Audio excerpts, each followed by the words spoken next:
Hey y'all, what's up? It's Friday, so I'm gonna keep it black, but I'm gonna keep it brief. So I really wish I didn't have to revisit this topic, but the madness from this particular sect of white women continues. So there I was, minding my business, and I see a white woman laid out, slain in the spirit inside the Victoria's Secret, performing, serving up dramatics, giving us range, depth, and emotion, in hopes that others in the scene and in the audience will find sympathy with this character that we've come to know very well, the fragile white woman. Like, can we even call this one a Karen? Because this was beyond peak Karen. Well, girl, her real name is Abigail, so, oh no. All right, now, don't do that, because there was something actually wrong with that lady. We do not care.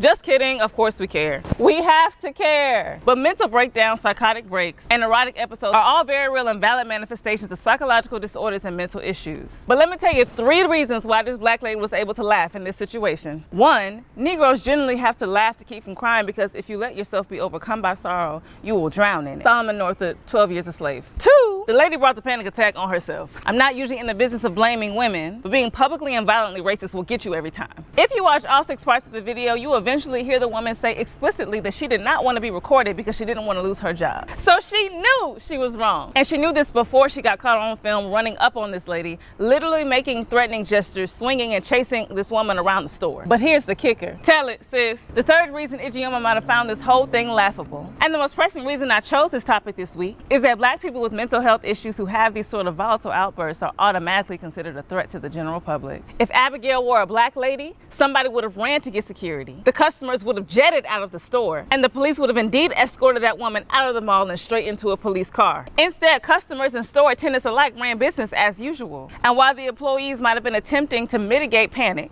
and keep their work environment stable, unfortunately, the only thing they did was reinforce the idea that white women's emotions are harmless. Come on!